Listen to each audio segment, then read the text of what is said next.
Selama acara gosip masih mengalahkan acara sains, selama brownies dan infotainment masih menjadi tontonan utama jutaan orang setiap hari di Indonesia, dan ratingnya masih tinggi, jangan heran kalau negara ini terus kesulitan melahirkan suatu inovasi yang baru, sumber daya manusia yang berkualitas, teknologi yang maju. Aku tahu kalimatku mungkin terdengar kasar untuk sebagian besar orang di luar sana, tapi Indonesia itu sedang mengalami isu yang sangat penting, yaitu attention kita pakai untuk nontonin drama selebritis, drama perselingkuhan, drama perceraian, ya Ruben Onsu versus mantan istrinya, and I was like, pantesan keadaan Indonesia gini-gini aja, pantesan SDM-nya tidak berguna.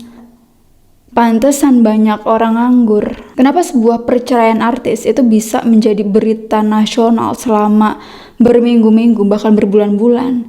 Sementara penemuan ilmiah, riset anak bangsa, teknologi baru, atau prestasi akademik itu hanya mendapat perhatian sesaat doang. Dan di sini masalahnya bukan Ruben Onsu ya, bukan mantan istrinya, bukan selebritis yang berdrama atau berkonflik. Besok, kalau toh mereka damai, akan muncul artis baru lagi, drama baru lagi.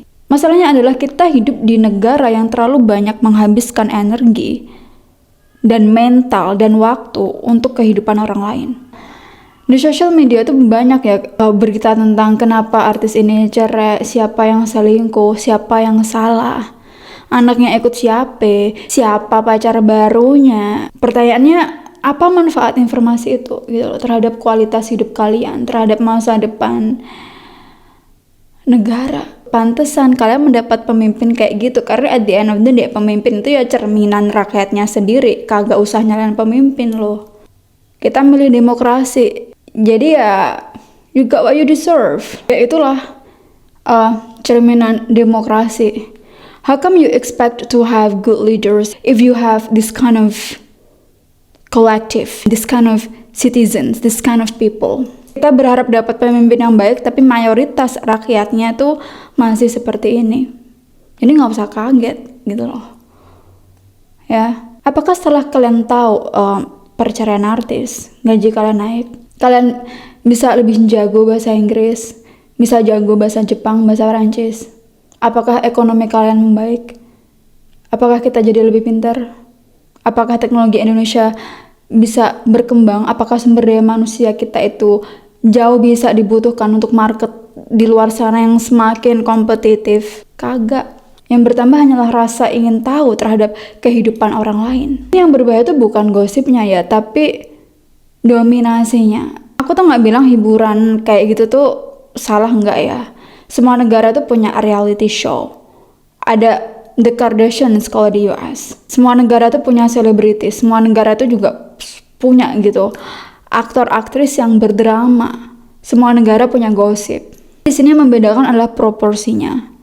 Di negara maju, masyarakat itu juga menikmati hiburan, tapi pada saat yang sama mereka juga mengkonsumsi buku, podcast, dokumenter, jurnal, website yang berhubungan dengan sains, dan diskusi gitu tentang teknologi, ekonomi, hingga masa depan. Masalah di Indonesia itu bukan karena ada acara brownies, enggak ya, aku nggak mau menyalahkan acaranya juga.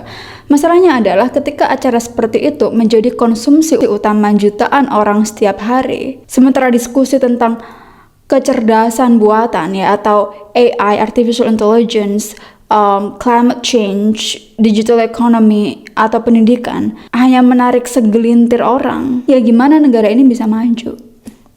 Gimana kalian berharap Indonesia tuh punya pemimpin yang bagus kalau rakyatnya aja konsumsinya kayak gitu? Kalau sebagian besar energi kalian habiskan untuk mengomentari rumah tangga artis, kapan kalian sempat membicarakan bagaimana membuat cutting edge teknologi yang berguna gitu untuk the future of humanity? Kapan kalian membahas tentang energi nuklir, tentang bioteknologi, tentang filsafat, tentang kualitas pendidikan, tentang sejarah? Banyak orang mengira literasi itu soal kemampuan membaca. Indonesia ini literasinya mohon maaf ya, jelek banget, cok.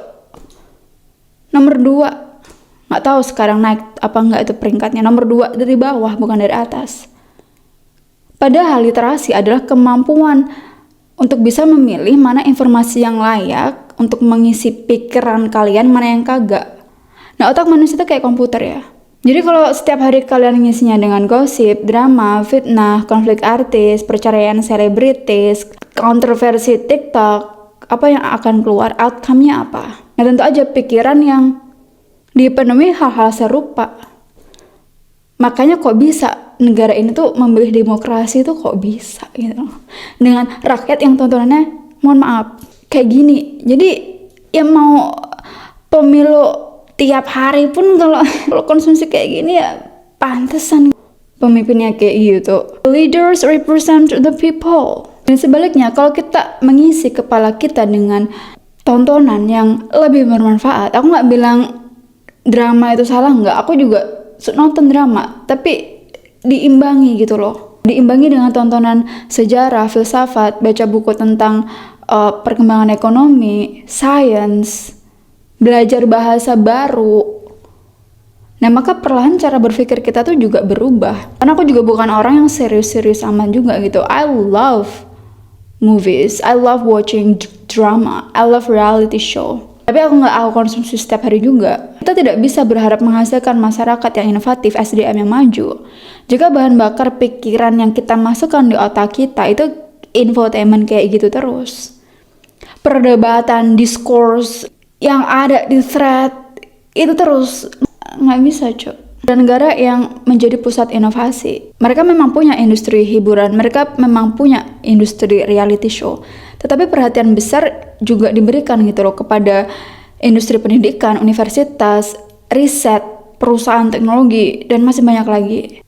Mereka tuh memperdebatkan tentang AI, quantum computing, quantum physics, robotika, energi di masa depan, bioteknologi. Sementara di Indonesia, trending topik itu seringkali adalah siapa nih yang menikah, siapa yang cerai, siapa unfollow siapa.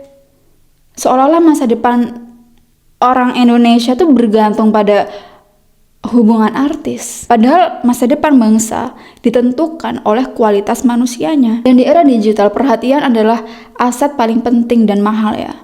Apa yang terus-menerus kita lihat dan kita konsumsi itu membentuk cara berpikir kita.